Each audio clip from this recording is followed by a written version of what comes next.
Hello, you are watching Kênh News and now today's headlines. Prime Minister Phạm Minh Chính chair a meeting with ministry, central agencies and localities in the Mekong Delta, Ho Chi Minh City, Bình Dương, Đồng Nai provinces to inspect and urge the progress of key transport projects in the area. The National Steering Committee 3H9 held the National Online Conference to review the work of preventing smuggling, trade fraud, and counterfeit goods in the first quarter. A meeting to report the results of synthesizing voters' recommendations before the next session of the 15th National Assembly. Top news. On the afternoon of April 21st, Prime Minister Phạm Minh Chính chaired a meeting with ministries, central agencies and localities in the Mekong Delta, Ho Chi Minh City and Bình Dương, Đồng Nai provinces to inspect and urge the progress of key transport projects in the area. According to the Ministry of Construction, the Mekong Delta is implementing 8 key transport projects, including 13 commitment projects.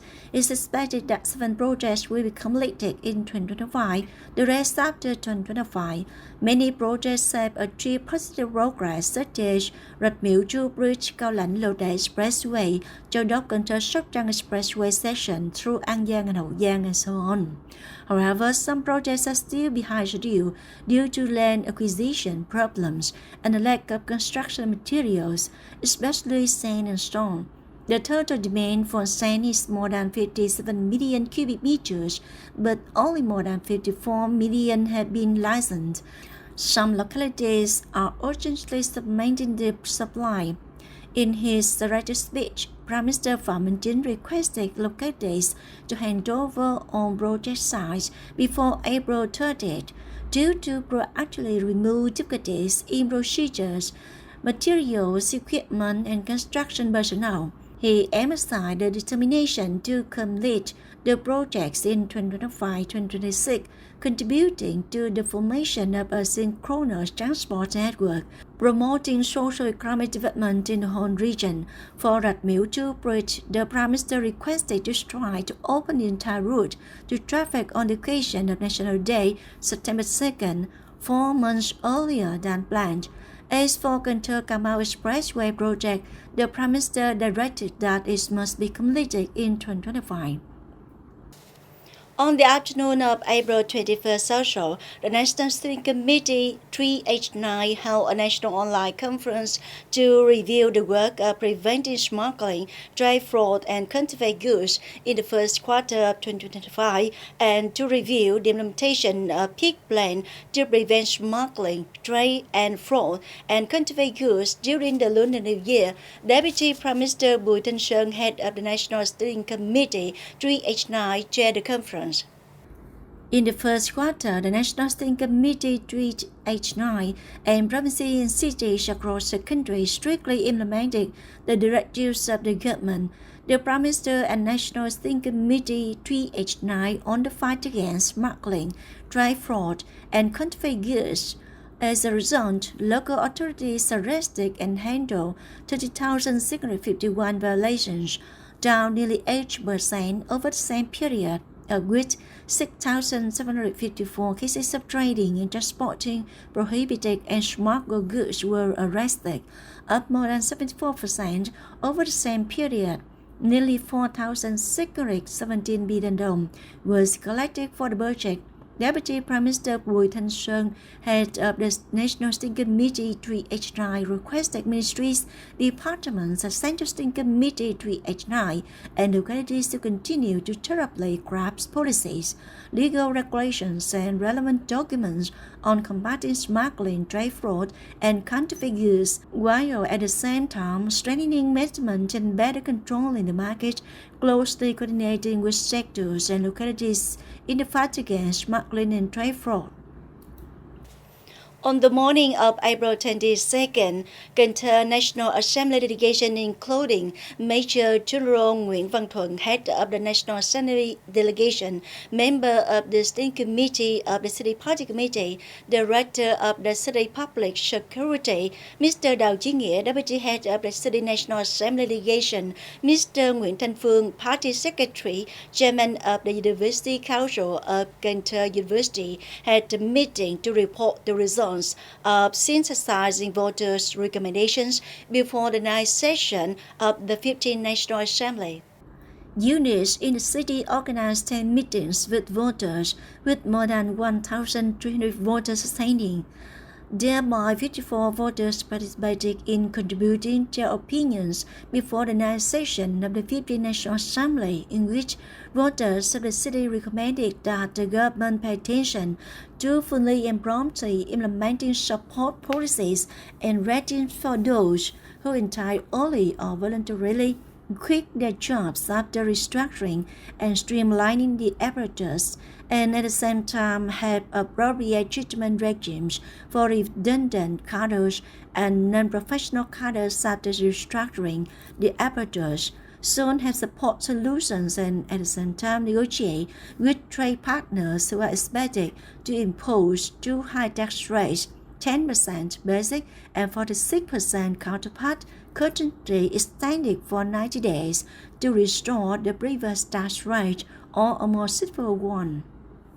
On the afternoon of April 23rd, Nam Sông Hậu Petro Joint Company, abbreviated as NSH Petro, held a meeting to exchange information about the company's operations with the participation of representatives of Hậu Giang Provincial Public Security, Hậu Giang departments and agencies, lawyers, journalists, and reporters representing central and local newspapers and radio stations. During the meeting, Mr. Mai Văn Huy, chairman of the board of directors, says, due to the impact of the COVID-19 pandemic and the fluctuations of the world oil market, the company's operations have encountered many difficulties since 2023. To overcome this, the company has gone for investment capital from its Swedish funded financial institution from Australia, chaired by Mr. Ranjit Thamiyaraja, chairman of the CEO of ACT Funding. However, up to now, ACT Funding financial institution has not fulfilled its contractual commitments, causing serious impacts and losses to the company's operations. During the meeting, Mr. Mai Văn Huy expressed his view that NSH Petro cooperates in spirit of equality and following the law, and also offers solutions to have the company's business operations develop stably and sustainably. Cần Thơ University recently held a propaganda show to celebrate the 50th anniversary of the South Liberation and National Reunification, April 30, 1975, April 30, 2025.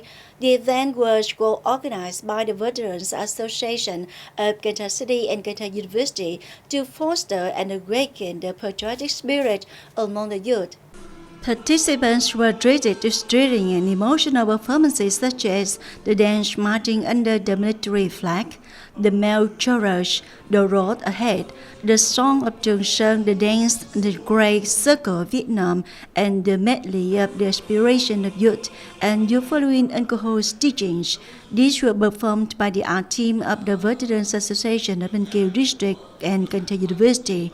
Especially remarkable was presentation by Colonel Trần Hải Vinh, Deputy Head of the Organizing Inspection and Movement Committee of the Veterans Association of Cần Thơ City. He delivered a historical lecture titled 50 Years of Southern Liberation, National Reunification, the Epic Victory of Spring 1975. I believe today's younger generation still deeply cares about tradition, especially key historical milestones of our nation. For example, today's 50th anniversary of Southern Liberation and National Reunification has drawn a large number of young participants who are here to engage and follow the event. To get young people more involved, today's program has a fresh and modern approach. The speaker presents key historical milestones, accompanied by illustrative video clips, making the content more vivid. At the same time, artistic performances are aligned with the theme to attract students and help them connect more deeply with history. Thanks to the heroic performances, dynamic footage, and concise lectures, the event successfully captured the attention of delegates and students, leaving them with feelings of pride and love for the country. After attending the event commemorating the 50th anniversary of Southern liberation and national unification, I, as a student, was deeply moved by wartime history of our nation, where our forefathers bravely faced hardship and sacrifice. I feel very fortunate to be born in a peaceful time, free from war, and to have the opportunity to go to school. I believe every student should nurture a strong spirit of patriotism. I often explore the nation's history through documentaries and news articles. Recently, I took a course on the history of the Communist Party of Vietnam, which helped me better understand the party's formation, development, and role in the resistance efforts. Through that, I gained a deeper awareness of our nation's patriotism and solidarity. I hope our young generation will continue the tradition set by their predecessors and strive even harder. I strongly believe this expectation will be met because today's youth are well equipped to keep up with not only domestic but also international development. With their eagerness to learn, they can rise and contribute greatly.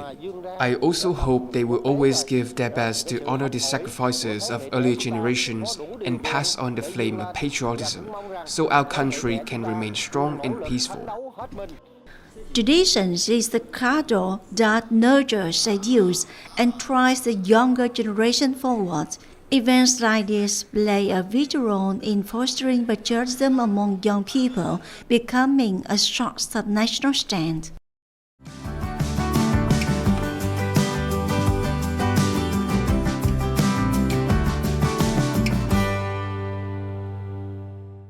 And now a quick check on weather condition.